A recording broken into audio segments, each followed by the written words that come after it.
Hola, muy buenas y bienvenidos a otro video tutorial. Hoy vamos a ver qué es eso que utiliza el RAID 5 llamado control de paridad. Pues como veis, contamos con 3 discos duros que son los necesarios para formar un RAID 5.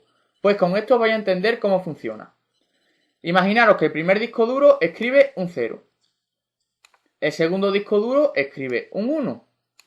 ¿Qué tendría que escribir el tercer disco duro para cumplir el control de paridad par? Pues tendría que escribir un 1, ¿vale? Daros cuenta que para cumplir el control de paridad se necesitan dos 1. Bien. Imaginaros otro caso. El tercer disco duro escribe un 0. El segundo disco duro escribe un 0. ¿Qué tendría que escribir el primer disco duro para cumplir el control de paridad par? Pues tendría que escribir un 0, ya que no hay ningún 1, ¿vale? Bien, otro caso. Imaginaros que el primer disco duro escribe un 1 y el tercer disco duro escribe otro 1. ¿Qué tendría que escribir el segundo disco duro para cumplir el control de paridad par? Pues tendría que escribir un 0, puesto que ya tenemos los dos 1. Y un último caso. Imaginaros que el tercer disco duro escribe un 0. El segundo disco duro escribe un 1. ¿Qué tendría que escribir el primer disco duro para cumplir el control de paridad par? Pues tendría que escribir un 1, puesto que es el que falta, ¿vale? Pues bien, visto esto, imaginaros que el segundo disco duro se estropea, es decir, toda la información que tiene la pierde. Pero el RAID 5 seguiría funcionando, ¿vale? Pero a modo degradado. Pues esta información se pierde, la vamos a borrar.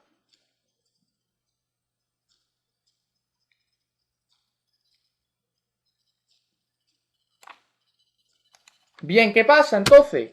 Pues que gracias al control de paridad, cuando insertemos el disco nuevo, ya va a saber los datos que tiene que escribir.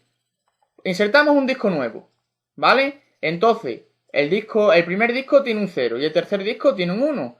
¿Qué tendría que escribir el segundo disco para cumplir el control de paridad? Pues tendría que escribir un 1, ¿vale?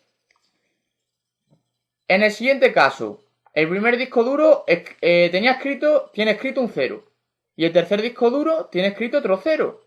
¿Qué tendría que escribir el segundo disco duro para cumplir el control de paridad? Pues tendría que escribir un 0.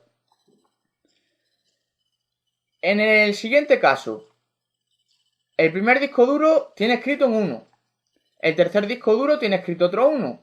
¿Qué tendría que escribir el segundo disco duro para cumplir el control de paridad par? Pues tendría que escribir un 0, puesto que ya tenemos los dos 1. Y en el siguiente caso, en el primer disco duro tiene escrito un 1 y en el tercer disco duro tiene escrito un 0. ¿Qué tendría que escribir el segundo disco duro para cumplir el control de paridad par?